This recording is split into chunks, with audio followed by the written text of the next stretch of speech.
Allô tout le monde, c'est Michel. Aujourd'hui, je vous partage comment réussir des super belles photos avec un angle de lumière latéral de source naturelle.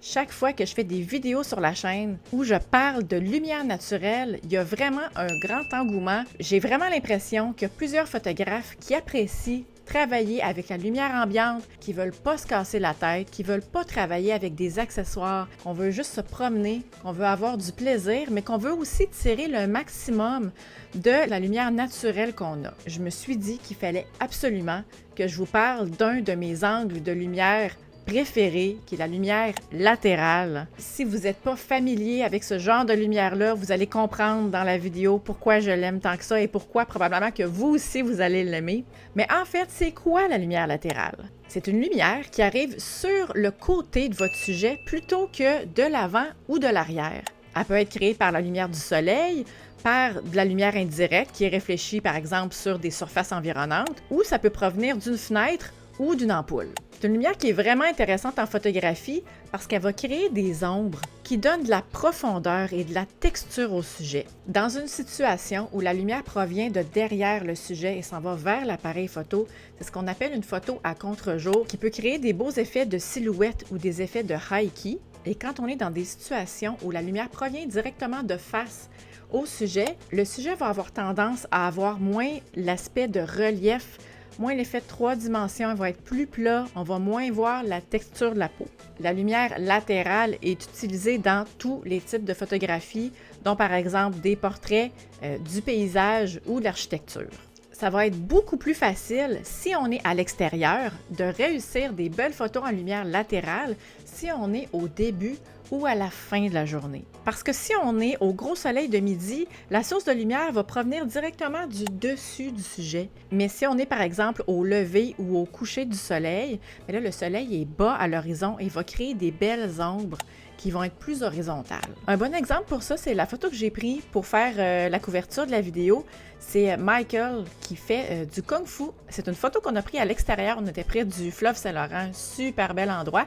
Et c'était en fin de journée. Alors, on voit très bien que la source de soleil provient de la droite ici et s'en allait, vous voyez, directement dans ses yeux comme ça. Si ça avait été le soleil de midi, la lumière s'est arrivée du dessus et aurait été principalement sur le dessus de sa tête et aurait fait des ombres en dessous de ses yeux. Puis là, ben, c'est certain que c'est la version noir et blanc de la photo, mais si on regarde la photo originale, le RAW, avant que je la traite, vous voyez comment la lumière était chaude dans son visage. Alors ça, c'est typique d'une lumière de fin de journée ou de début de journée, une belle lumière chaude qui arrive de côté avec un angle qui est plutôt horizontal.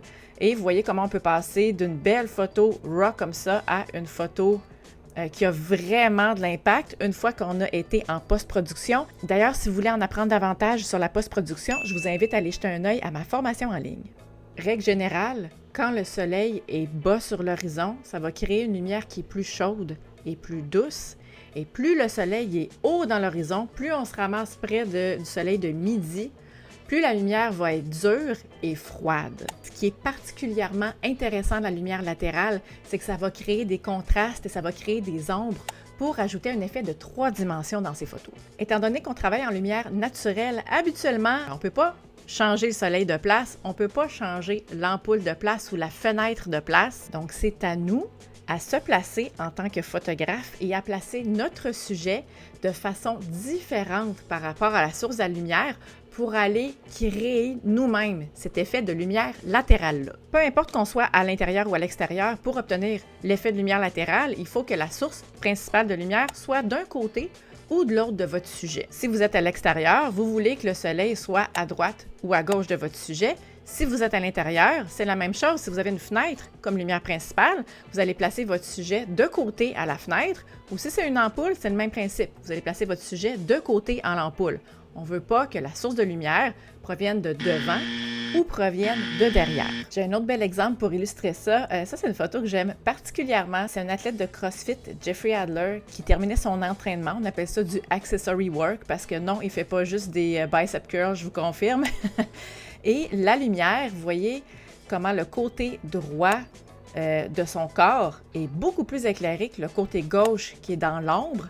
Alors la source principale de lumière provenait d'une fenêtre qui était en haut à droite de Jeff. Et regardez à quel point, quand je vous disais que ça va créer des contrastes, un effet dramatique et ça va rechercher les textures, on n'aurait jamais eu cet effet-là de veines qui sortent et de muscles saillants si on avait été en lumière frontale. Alors, lumière latérale va vraiment rajouter un effet de 3 dimensions dans les photos. Et comme vous pouvez vous en douter, je ne pouvais pas changer l'endroit où la fenêtre était placée. Alors, ça a donné comme ça, sinon je l'aurais peut-être fait tourner. Jeffrey s'est placé comme ça m'a permis d'avoir une lumière latérale.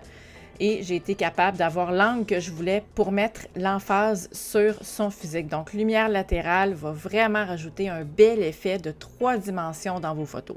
On n'a absolument pas besoin d'accessoires pour travailler avec la lumière latérale. Par contre, si vous voulez équilibrer les ombres, si vous trouvez qu'il y a trop d'écart entre les hautes lumières et les basses lumières, vous pouvez utiliser un réflecteur pour aller réfléchir la lumière naturelle vers la zone qui est plus ombragée. Un réflecteur officiel, c'est vraiment pas un gros investissement, c'est disponible dans toutes les boutiques spécialisées, c'est disponible en ligne, ça se plie, c'est très facile à transporter, c'est très léger, ça peut être un accessoire super intéressant à considérer vous procurer pour traîner dans votre sac photo, mais un réflecteur, ça peut aussi être un carton blanc que vous allez acheter au Dollarama, ça peut être une feuille blanche, ça peut être pas mal n'importe quelle surface réfléchissante blanche. J'ai donné beaucoup d'exemples de lumière latérale pour de la photo de portrait, mais on peut utiliser la lumière latérale pour plusieurs autres genres de photographie. Par exemple, pour des natures mortes ou des photos de produits, ça va rajouter de la texture et de la profondeur. Ça peut être utilisé pour des paysages, ça va créer des ombres qui sont plus dramatiques avec des contrastes intéressants sur des formes naturelles comme des montagnes, des arbres ou des nuages. Ça peut être utilisé aussi en photographie animalière, ça va faire ressortir des textures sur la fourrure, sur des plumes. Ça va aussi rajouter une touche de dynamisme et de 3 dimensions à votre sujet. Ça, c'est juste quelques exemples que je vous donne. La lumière latérale, ça peut être utilisé pour tous les genres de photos que vous voulez prendre. Je vous ai mentionné au début que la lumière latérale faisait partie de mes lumières favorites et mon autre lumière préférée en photographie, c'est la lumière à contre-jour. Si ça vous intéresse d'en apprendre davantage là-dessus, je vais vous mettre le lien juste ici. Ça fait pas mal le tour de la vidéo pour aujourd'hui. Si le contenu vous a été utile, si ça vous aide et si c'est pertinent, je vous invite à le partager. Ça aide à faire connaître mon contenu, à faire grandir ma chaîne, à faire des nouvelles vidéos pour vous. Si vous avez des questions, des commentaires, gênez-vous pas, mettez-moi ça juste en dessous. Merci beaucoup d'avoir été là, puis on se dit à la semaine prochaine pour une autre vidéo. Bye!